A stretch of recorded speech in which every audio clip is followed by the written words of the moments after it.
Chapters 5 and 6 of A Tale of Two Cities. This recording is in the public domain.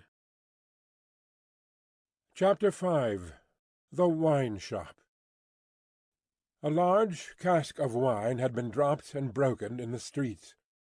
The accident had happened in getting it out of a cart. The cask had tumbled out with a run, the hoops had burst, and it lay on the stones just outside the door of the wine-shop, shattered like a walnut shell. All the people within reach had suspended their business, or their idleness, to run to the spot and drink the wine. The rough, irregular stones of the street, pointing every way, and designed, one might have thought, expressly to lame all living creatures that approached them, had dammed it into little pools. These were surrounded, each by its own jostling group or crowd, according to its size. Some men kneeled down, made scoops of their two hands joined, and sipped, or tried to help women who bent over their shoulders to sip, before the wine had run out between their fingers. Others, men and women, dipped in the puddles with little mugs of mutilated earthenware, or even with handkerchiefs from women's heads, which were squeezed dry into infants' mouths. Others made small mud embankments to stem the wine as it ran. Others, directed by lookers-on up at high windows, darted here and there to cut off little streams of wine that started away in new directions. Others devoted themselves to the sodden and lead-dyed pieces of the cask, licking and even champing the moister, wine-rotted fragments with eager relish. There was no drainage to carry off the wine, and not only did it all get taken up, but so much mud got taken up along with it that there might have been a scavenger in the street, if anybody acquainted with it could have believed in such a miraculous presence. A shrill sound of laughter and of amused voices, voices of men, women, and children, resounded in the street while this wine-game lasted. There was little roughness in the sport, and much playfulness. There was a special companionship in it, an observable inclination on the part of every one to join some other one, which led, especially among the luckier or lighter-hearted, to frolicsome embraces, drinking of healths, shaking of hands, and even joining of hands and dancing, a dozen together. When the wine was gone, and the places where it had been most abundant were raked into a gridiron pattern by fingers, these demonstrations ceased as suddenly as they had broken out. The man who had left his saw sticking in the firewood he was cutting set it in motion again. The women who had left on a doorstep the little pot of hot ashes at which she had been trying to soften the pain in her own starved fingers and toes, or in those of her child, returned to it. Men with bare arms, matted locks, and cadaverous faces, who had emerged into the winter light from cellars, moved away to descend again, and a gloom gathered on the scene that appeared more natural to it than sunshine. The wine was red wine, and had stained the ground of the narrow street in the suburb of Saint-Antoine in Paris, where it was spilled. It had stained many hands too, and many faces, and many naked feet, and many wooden shoes. The hand of the man who sawed the wood left red marks on the billets, and the forehead of the woman who nursed her baby was stained with the stain of the old rag she wound about her head again.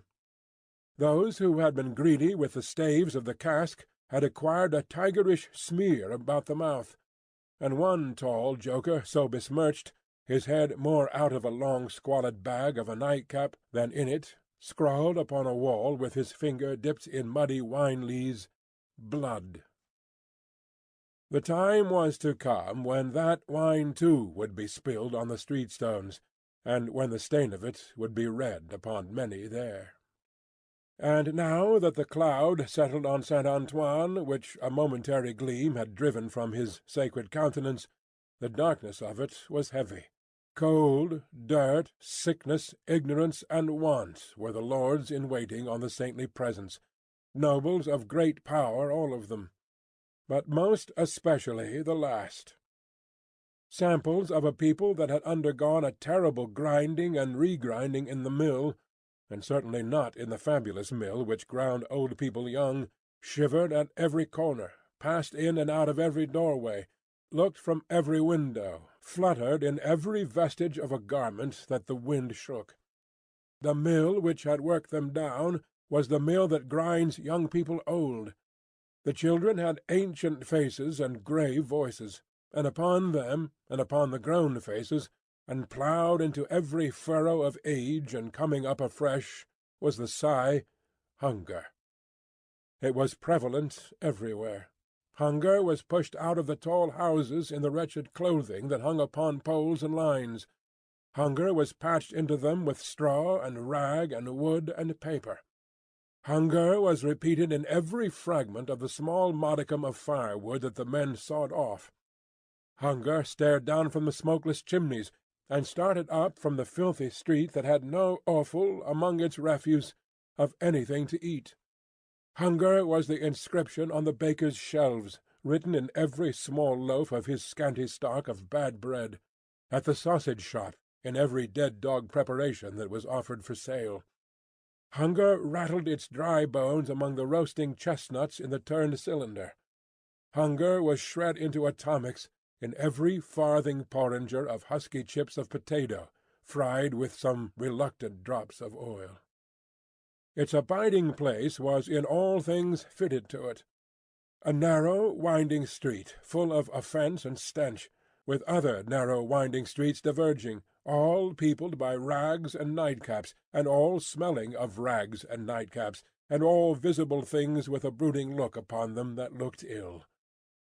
In the hunted air of the people there was yet some wild beast thought of the possibility of turning at bay.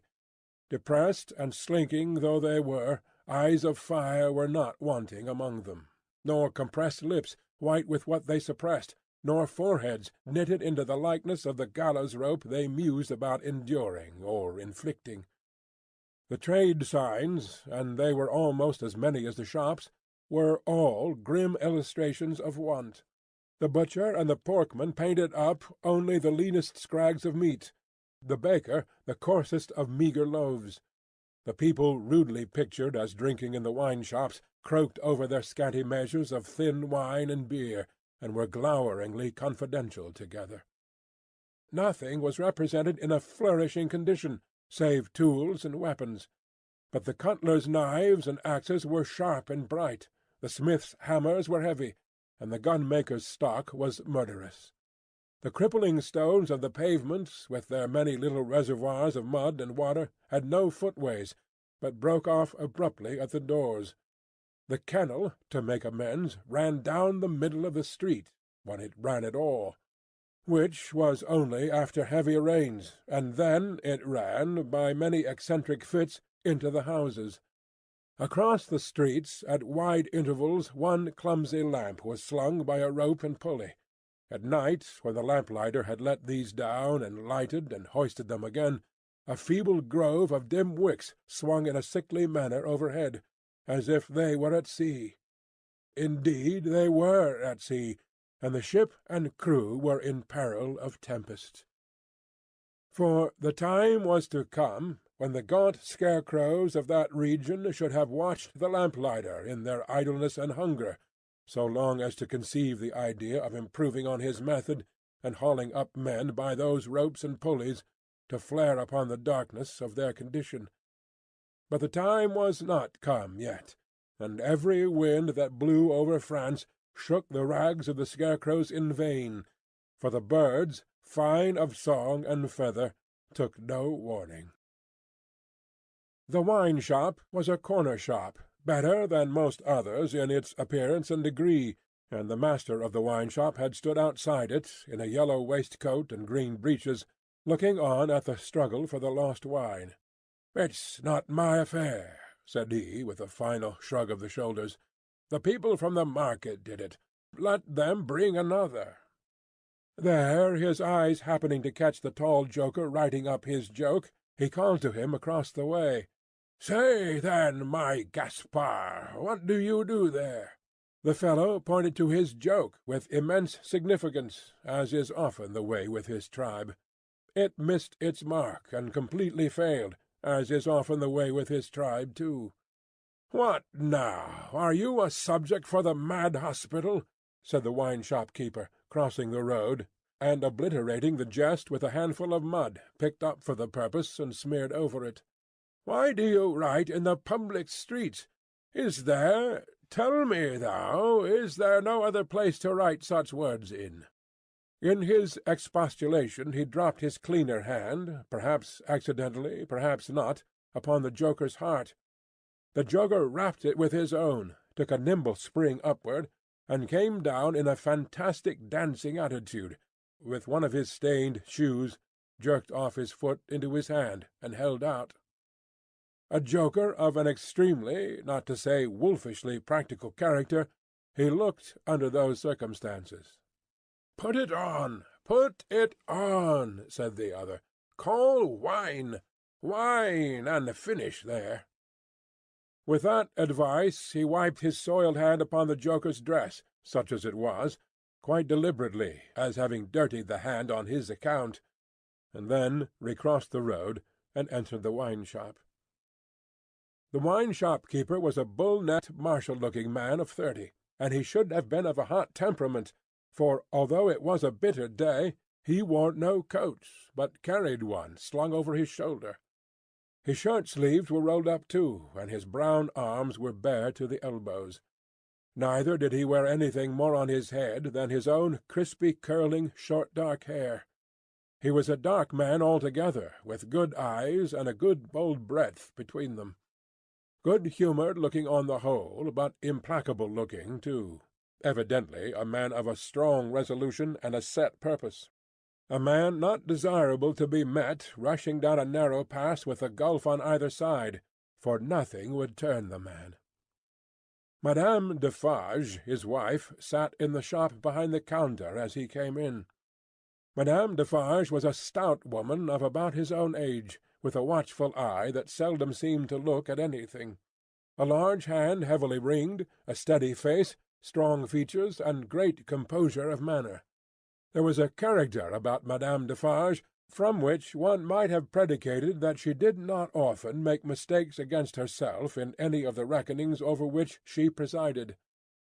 Madame Defarge, being sensitive to cold, was wrapped in fur, and had a quantity of bright shawl twined about her head, though not to the concealment of her large earrings. Her knitting was before her, but she laid it down to pick her teeth with a toothpick. Thus engaged, with her right elbow supported by her left hand, Madame Defarge said nothing when her lord came in, but coughed just one grain of cough. This, in combination with the lifting of her darkly defined eyebrows over her toothpick by the breadth of a line, suggested to her husband that he would do well to look round the shop among the customers, for any new customer who had dropped in while he stepped over the way. The wine-shop keeper accordingly rolled his eyes about, until they rested upon an elderly gentleman and a young lady who were seated in a corner. Other company were there, 2 playing cards, 2 playing dominoes, 3 standing by the counter lengthening out a short supply of wine. As he passed behind the counter, he took notice that the elderly gentleman said in a look to the young lady, "This is our man." "What the devil do you do in that gallery there?" said Monsieur Defarge to himself. "I don't know you." But he feigned not to notice the 2 strangers, and fell into discourse with the triumvirate of customers who were drinking at the counter.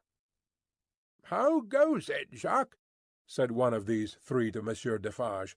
"Is all the spilt wine swallowed?" "Every drop, Jacques," answered Monsieur Defarge. When this interchange of Christian name was effected, Madame Defarge, picking her teeth with her toothpick, coughed another grain of cough, and raised her eyebrows by the breadth of another line. "It is not often," said the second of the 3, addressing Monsieur Defarge, "that many of these miserable beasts know the taste of wine, or of anything but black bread and death. Is it not so, Jacques?" "It is so, Jacques," Monsieur Defarge returned. At this second interchange of the Christian name, Madame Defarge, still using her toothpick with profound composure, coughed another grain of cough, and raised her eyebrows by the breadth of another line. The last of the 3 now said his say, as he put down his empty drinking-vessel, and smacked his lips. "Ah, so much the worse. A better taste it is that such poor cattle always have in their mouths and hard lives they live, Jacques. Am I right, Jacques?" "You are very right, Jacques," was the response of Monsieur Defarge. The third interchange of the Christian name was completed at the moment when Madame Defarge put her toothpick by, kept her eyebrows up, and slightly rustled in her seat. "Hold, then, true," muttered her husband. "Gentlemen, my wife." The three customers pulled off their hats to Madame Defarge with three flourishes. She acknowledged their homage by bending her head and giving them a quick look. Then she glanced in a casual manner round the wine-shop, took up her knitting with great apparent calmness and repose of spirit, and became absorbed in it. "Gentlemen," said her husband, who had kept his bright eye observantly upon her, "good day. The chamber, furnished bachelor fashion, that you wished to see, and were inquiring for when I stepped out, is on the 5th floor. The doorway of the staircase gives on the little courtyard close to the left here," pointing with his hand, "near to the window of my establishment. But now that I remember, one of you has already been there, and can show the way. Gentlemen, adieu." They paid for their wine and left the place. The eyes of Monsieur Defarge were studying his wife at her knitting, when the elderly gentleman advanced from his corner, and begged the favour of a word. "Willingly, sir," said Monsieur Defarge, and quietly stepped with him to the door. Their conference was very short, but very decided. Almost at the first word, Monsieur Defarge started and became deeply attentive. It had not lasted a minute when he nodded and went out. The gentleman then beckoned to the young lady, and they too went out. Madame Defarge knitted with nimble fingers and steady eyebrows, and saw nothing. Mr. Jarvis Lorry and Miss Manette, emerging from the wine-shop thus, joined Monsieur Defarge in the doorway to which he had directed his own company just before. It opened from a stinking little black courtyard, and was the general public entrance to a great pile of houses, inhabited by a great number of people. In the gloomy tile-paved entry to the gloomy tile-paved staircase, Monsieur Defarge bent down on one knee to the child of his old master, and put her hand to his lips. It was a gentle action, but not at all gently done. A very remarkable transformation had come over him in a few seconds. He had no good humour in his face, nor any openness of aspect left, but had become a secret, angry, dangerous man. "It is very high. It is a little difficult. Better to begin slowly." Thus Monsieur Defarge, in a stern voice to Mr. Lorry, as they began ascending the stairs. "Is he alone?" the latter whispered. "Alone? God help him! Who should be with him?" said the other, in the same low voice. "Is he always alone, then?" "Yes." "Of his own desire?" "Of his own necessity. As he was, when I first saw him after they found me and demanded to know if I would take him, and at my peril be discreet. As he was then, so is he now." "He is greatly changed?" "Changed." The keeper of the wine-shop stopped to strike the wall with his hand, and mutter a tremendous curse. No direct answer could have been half so forceful. Mr. Lorry's spirits grew heavier and heavier as he and his two companions ascended higher and higher. Such a staircase, with its accessories in the older and more crowded parts of Paris, would be bad enough now, but at that time it was vile indeed to unaccustomed and unhardened senses. Every little habitation within the great foul nest of one high building, that is to say, the room or rooms within every door that opened on the general staircase, left its own heap of refuse on its own landing, besides flinging other refuse from its own windows. The uncontrollable and hopeless mass of decomposition so engendered would have polluted the air even if poverty and deprivation had not loaded it with their intangible impurities. The two bad sources combined made it almost insupportable. Through such an atmosphere, by a steep dark shaft of dirt and poison, the way lay. Yielding to his own disturbance of mind, and to his young companion's agitation, which became greater every instant, Mr. Jarvis Lorry twice stopped to rest. Each of these stoppages was made at a doleful grating, by which any languishing good airs that were left uncorrupted seemed to escape, and all spoilt and sickly vapours seemed to crawl in. Through the rusted bars tastes rather than glimpses were caught of the jumbled neighbourhood, and nothing within range, nearer or lower than the summits of the two great towers of Notre Dame, had any promise on it of healthy life or wholesome aspirations. At last the top of the staircase was gained, and they stopped for the third time. There was yet an upper staircase, of a steeper inclination and of contracted dimensions, to be ascended, before the garret story was reached. The keeper of the wine-shop, always going a little in advance, and always going on the side which Mr. Lorry took, as though he dreaded to be asked any question by the young lady, turned himself about here, and carefully feeling in the pockets of the coat he carried over his shoulder, took out a key. "The door is locked, then, my friend?" said Mr. Lorry, surprised. "Aye, yes," was the grim reply of Monsieur Defarge. "You think it necessary to keep the unfortunate gentleman so retired?" "I think it necessary to turn the key." Monsieur Defarge whispered it closer in his ear, and frowned heavily. "Why?" "Why? Because he has lived so long locked up that he would be frightened, rave, tear himself to pieces, die, come to I know not what harm if his door was left open." "Is it possible?" exclaimed Mr. Lorry. "Is it possible?"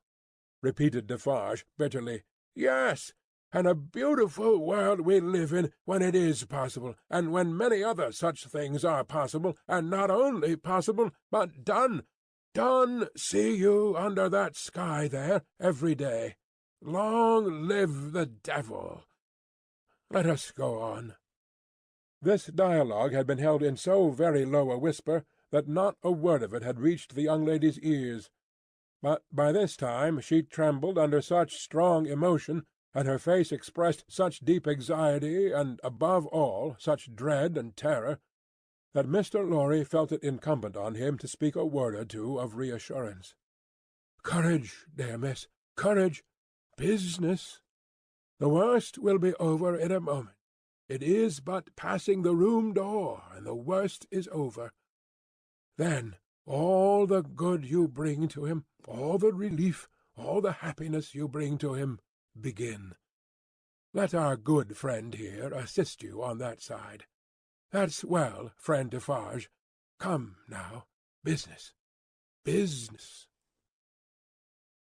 They went up slowly and softly.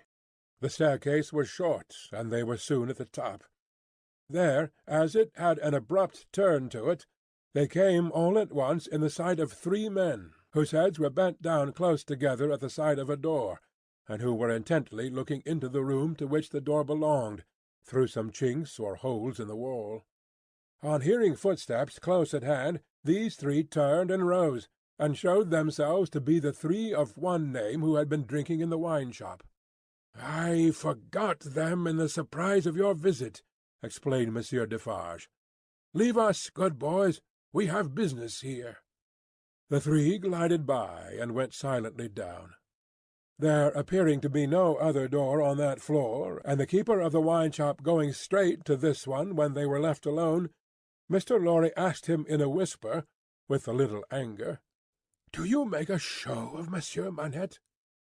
"I show him in the way you have seen, to a chosen few. Is that well? I think it is well. Who are the few? How do you choose them?" "I show them as real men, of my name, Jacques is my name, to whom the sight is likely to do good. Enough. You are English, that is another thing. Stay there, if you please, a little moment." With an admonitory gesture to keep them back, he stooped and looked in through the crevice in the wall. Soon raising his head again, he struck twice or thrice upon the door, evidently with no other object than to make a noise there. With the same intention he drew the key across it 3 or 4 times, before he put it clumsily into the lock, and turned it as heavily as he could. The door slowly opened inward under his hand, and he looked into the room and said something. A faint voice answered something. Little more than a single syllable could have been spoken on either side. He looked back over his shoulder and beckoned them to enter. Mr. Lorry got his arm securely round the daughter's waist and held her, for he felt that she was sinking. Business, business," he urged, with a moisture that was not of business shining on his cheek. "Come in, come in." "I am afraid of it," she answered, shuddering. "Of it? What? I mean, of him, of my father." Rendered in a manner desperate, by her state and by the beckoning of their conductor, he drew over his neck the arm that shook upon his shoulder, lifted her a little, and hurried her into the room. He sat her down just within the door, and held her, clinging to him. Defarge drew out the key, closed the door, locked it on the inside, took out the key again, and held it in his hand. All this he did methodically, and with as loud and harsh an accompaniment of noise as he could make. Finally he walked across the room with a measured tread to where the window was. He stopped there, and faced round. The garret, built to be a depository for firewood and the like, was dim and dark, for the window of a dormer shape was in truth a door in the roof, with a little crane over it for the hoisting up of stores from the street, unglazed, and closing up the middle in two pieces, like any other door of French construction. To exclude the cold, one half of this door was fast closed, and the other was opened but a very little way. Such a scanty portion of light was admitted through these means that it was difficult, on first coming in, to see anything, and long habit alone could have slowly formed in any one the ability to do any work requiring nicety in such obscurity.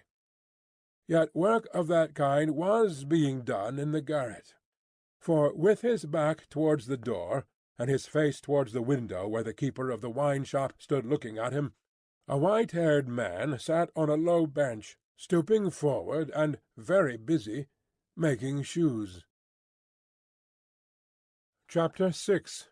The Shoemaker. "Good day," said Monsieur Defarge, looking down at the white head that bent low over the shoemaking. It was raised for a moment, and a very faint voice responded to the salutation, as if it were at a distance. "Good day. You are still hard at work, I see." After a long silence, the head was lifted for another moment, and the voice replied, "Yes, I am working." This time a pair of haggard eyes had looked at the questioner, before the face had dropped again. The faintness of the voice was pitiable and dreadful. It was not the faintness of physical weakness, though confinement and hard fare no doubt had their part in it. Its deplorable peculiarity was that it was the faintness of solitude and disuse. It was like the last feeble echo of a sound made long and long ago. So entirely had it lost the life and resonance of the human voice that it affected the senses like a once beautiful colour faded away into a poor weak stain. So sunken and suppressed it was, that it was like a voice underground. So expressive it was of a hopeless and lost creature, that a famished traveller, wearied out by lonely wandering in a wilderness, would have remembered home and friends in such a tone before lying down to die. Some minutes of silent work had passed, and the haggard eyes had looked up again, not with any interest or curiosity, but with a dull mechanical perception beforehand that the spot where the only visitor they were aware of had stood was not yet empty.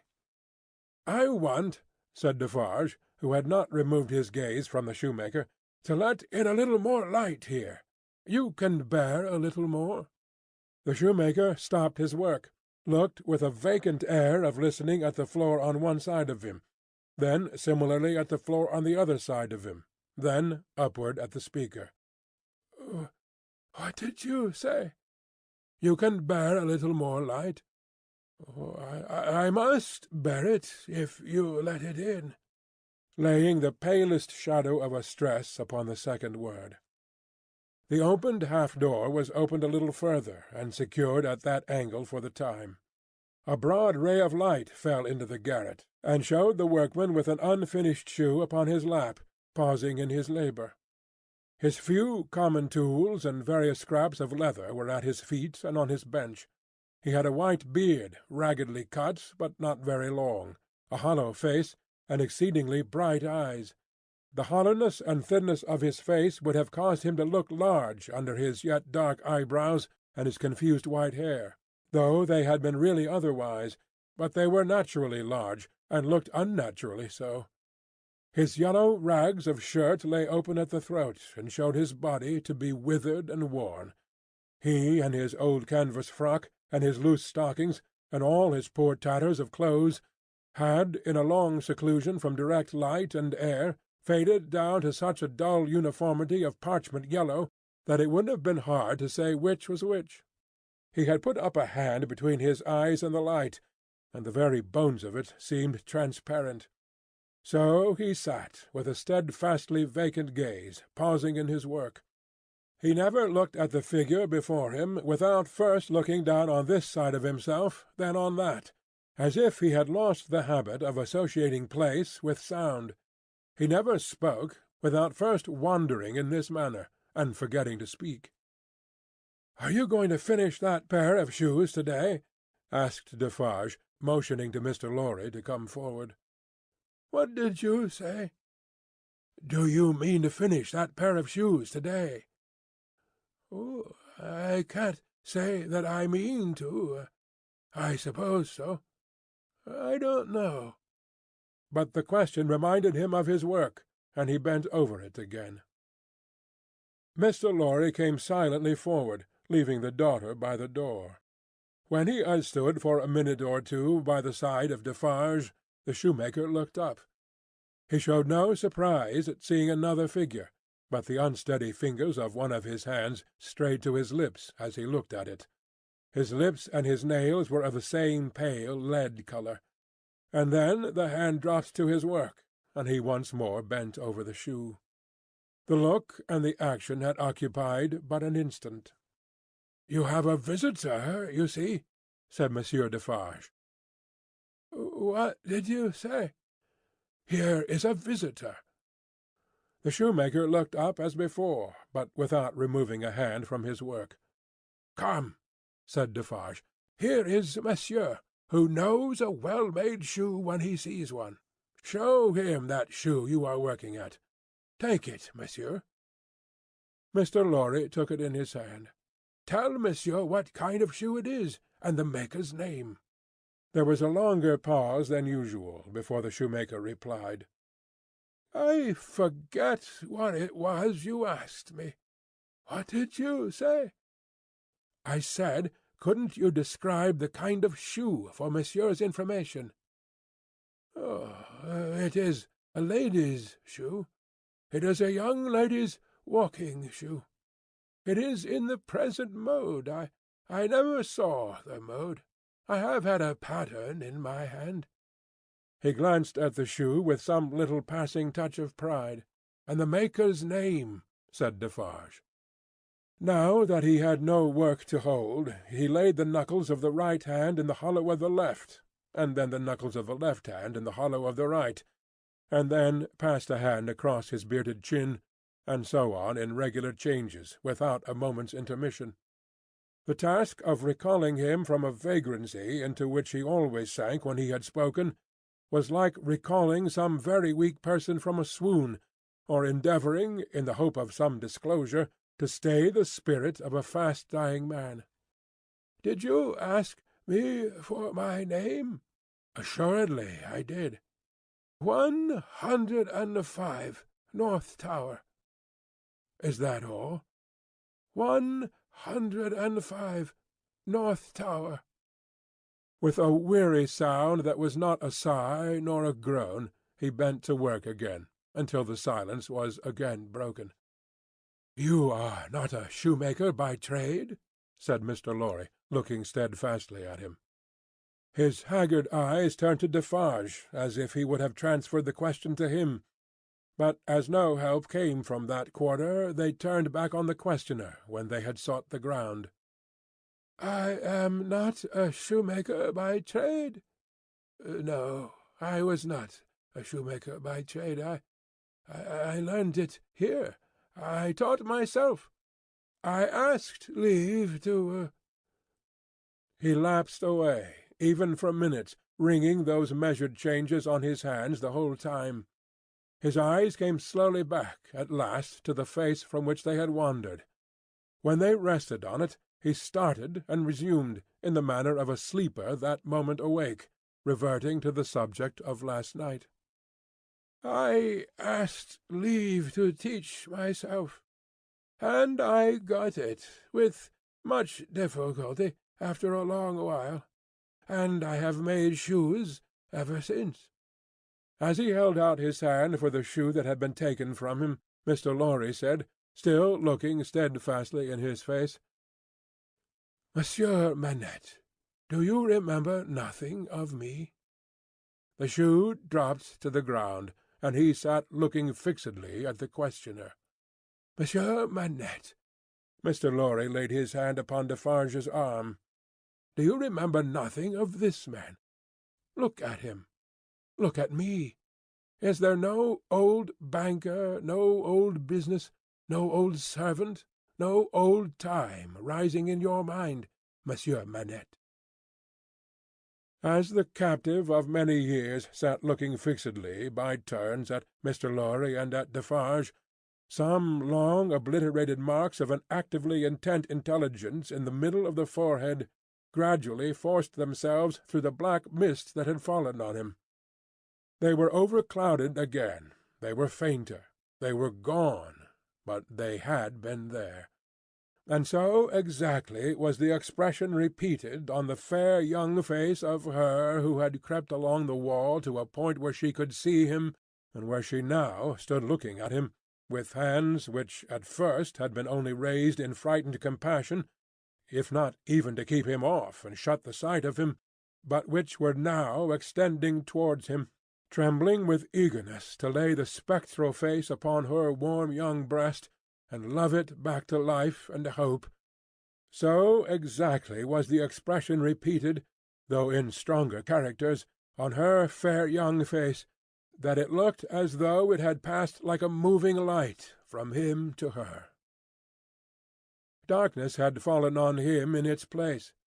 He looked at the two less and less attentively, and his eyes, in gloomy abstraction, sought the ground, and looked about him in the old way. Finally, with a deep, long sigh, he took the shoe up, and resumed his work. "Have you recognized him, monsieur?" said Defarge, in a whisper. "Yes, for a moment. At first I thought it quite hopeless. But I have unquestionably seen, for a single moment, the face that I once knew so well. Hush! Let us draw further back. Hush!" She had moved from the wall of the garret, very near to the bench on which he sat. There was something awful in his unconsciousness of the figure that could have put out its hand and touched him as he stooped over his labour. Not a word was spoken, not a sound was made. She stood like a spirit beside him, and he bent over his work. It happened, at length, that he had occasion to change the instrument in his hand for his shoemaker's knife. It lay on that side of him which was not the side on which she stood. He had taken it up, and was stooping to work again, when his eyes caught the skirt of her dress. He raised them, and saw her face. The two spectators started forward, but she stayed them with a motion of her hand. She had no fear of his striking at her with the knife, though they had. He stared at her with a fearful look, and after a while his lips began to form some words, though no sound proceeded from them. By degrees, in the pauses of his quick and laboured breathing, he was heard to say, "What is this?" With the tears streaming down her face, she put her two hands to her lips, and kissed them to him, then clasped them on her breast, as if she laid his ruined head there. "You are not the jailer's daughter?" she sighed. "No. Who are you?" Not yet trusting the tones of her voice, she sat down on the bench beside him. He recoiled, but she laid her hand upon his arm. A strange thrill struck him when she did so, and visibly passed over his frame. He laid the knife down softly, as he sat staring at her. Her golden hair, which she wore in long curls, had been hurriedly pushed aside, and fell down over her neck. Advancing his hand by little and little, he took it up and looked at it. In the midst of the action he went astray, and with another deep sigh fell to work at his shoemaking. But not for long. Releasing his arm, she laid her hand upon his shoulder. After looking doubtfully at it 2 or 3 times, as if to be sure it was really there, he laid down his work, put his hand to his neck, and took off a blackened string with a scrap of folded rag attached to it. He opened this carefully on his knee, and it contained a very little quantity of hair, not more than 1 or 2 long golden hairs, which he had in some old day wound off upon his finger. He took her hair into his hand again, and looked closely at it. "It is the same. How can it be? When was it? How was it?" As the concentrated expression returned to his forehead, he seemed to become conscious that it was in hers too. He turned her full to the light, and looked at her. "She had laid her hand upon my shoulder that night when I was summoned out. She had a fear of my going, though I had none, and when I was brought to the North Tower, they found these upon my sleeve. You will leave me them? They can never help me to escape in the body, though they may in the spirit. Those were the words I said. I remember them very well." He formed this speech with his lips many times before he could utter it, but when he did find spoken words for it, they came to him coherently, though slowly. "How was this? Was it you?" Once more the 2 spectators started, as he turned upon her with a frightful suddenness. But she sat perfectly still in his grasp, and only said, in a low voice, "I entreat you, good gentlemen, do not come near us. Do not speak. Do not move." "Hark!" he exclaimed. "Whose voice was that?" His hands released her as he uttered this cry, and went up to his white hair, which they tore in a frenzy. It died out, as everything but his shoemaking did die out of him, and he refolded his little packet and tried to secure it in his breast. But he still looked at her, and gloomily shook his head. "No, no, no. You are too young, too blooming. It can't be. See what the prisoner is. These are not the hands she knew. This is not the face she knew.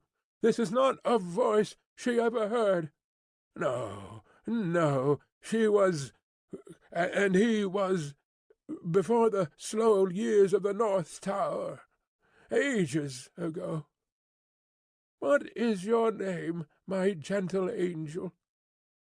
Hailing his softened tone and manner, his daughter fell upon her knees before him, with her appealing hands upon his breast. "Oh, sir, at another time you shall know my name, and who my mother was, and who my father, and how I never knew their hard, hard history.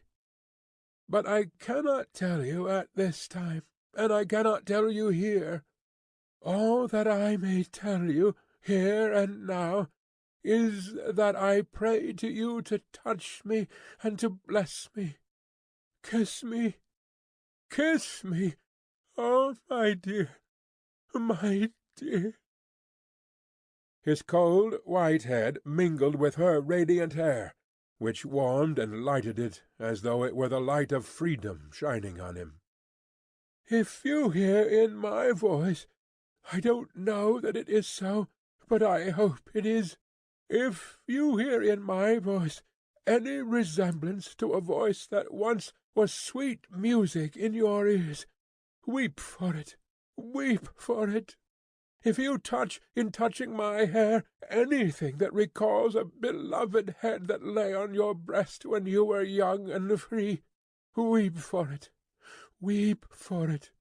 If, when I hint to you of a home that is before us, where I will be true to you with all my duty, and with all my faithful service, I bring back the remembrance of a home long desolate, while your poor heart pined away, weep for it, weep for it." She held him closer round the neck, and rocked him on her breast like a child.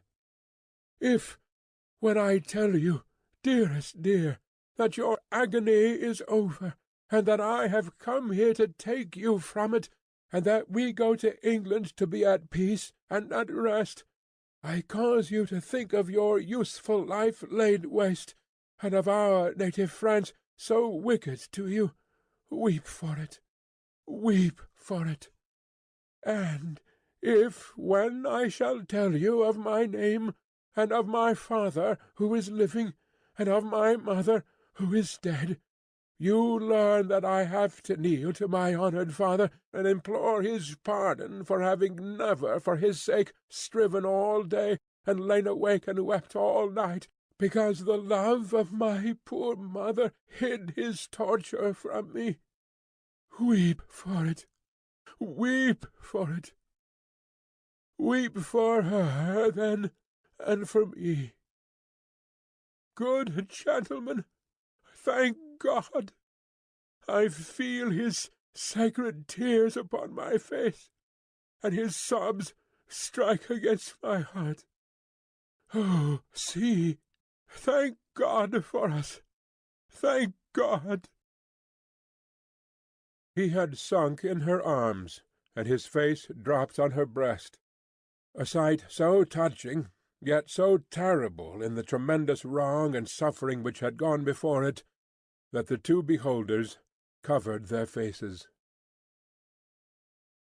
When the quiet of the garret had been long undisturbed, and his heaving breast and shaken form had long yielded to the calm that must follow all storms, emblem to humanity of the rest and silence into which the storm called life must hush at last, they came forward to raise the father and daughter from the ground. He had gradually dropped to the floor, and lay there in a lethargy, worn out.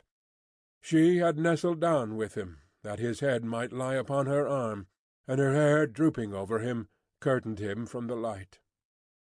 "If, without disturbing him," she said, raising her hand to Mr. Lorry as he stooped over them, after repeated blowings of his nose, "all could be arranged for our leaving Paris at once, so that from the very door he could be taken away—" "But consider, is he fit for the journey?" asked Mr. Lorry. "More fit for that, I think, than to remain in this city, so dreadful to him."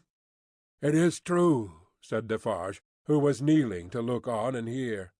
"More than that, Monsieur Manette is, for all reasons, best out of France. Say, shall I hire a carriage and post-horses?" "That's business," said Mr. Lorry, resuming on the shortest notice his methodical manners, "and if business is to be done, I had better do it." "Then be so kind," urged Miss Manette, "as to leave us here. You see how composed he has become, and you cannot be afraid to leave him with me now.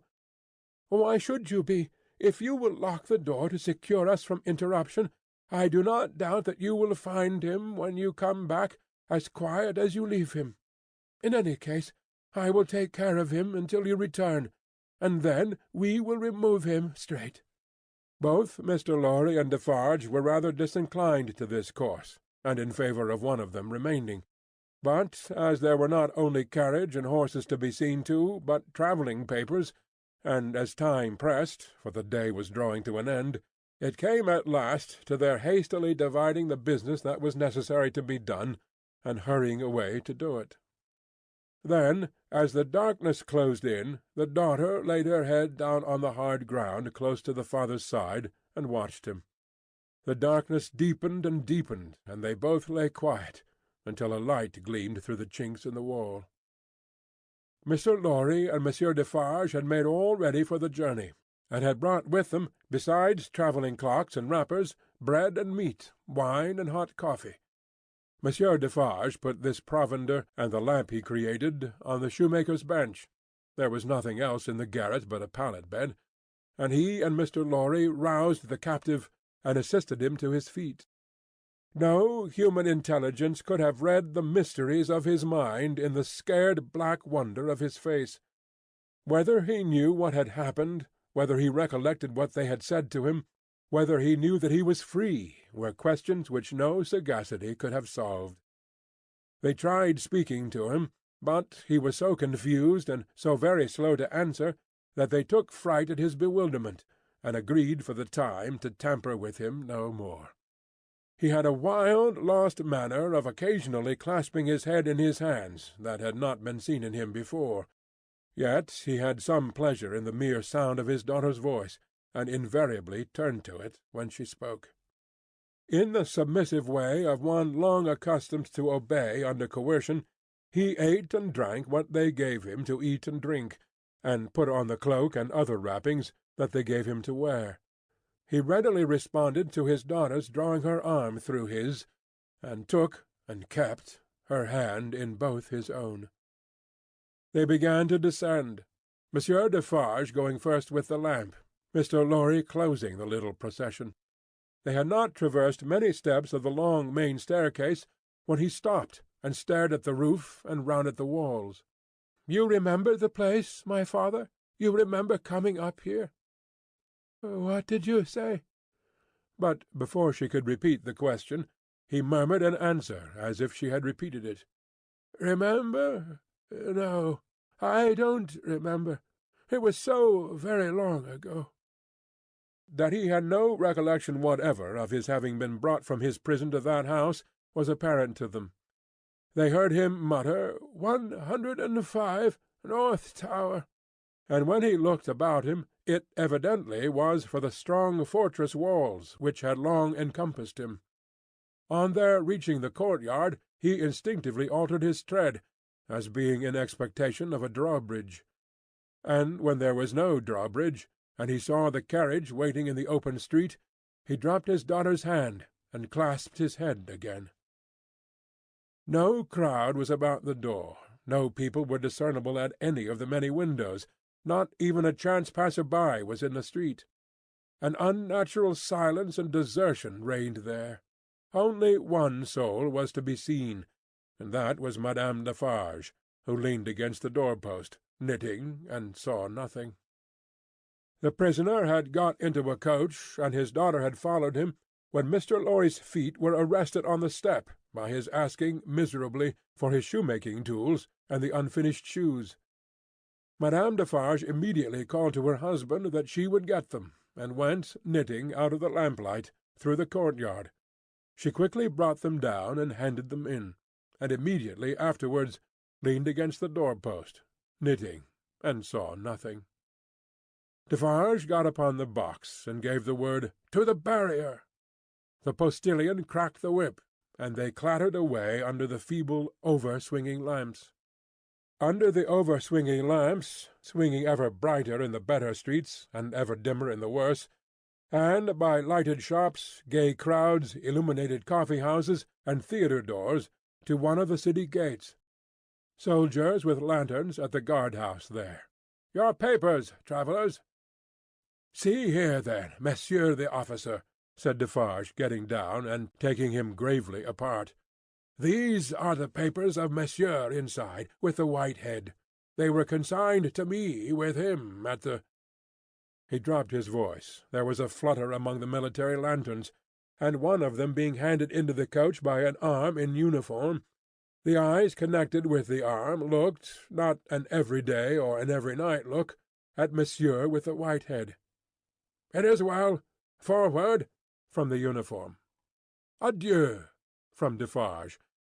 And so, under a short grove of feebler and feebler overswinging lamps, out under the great grove of stars.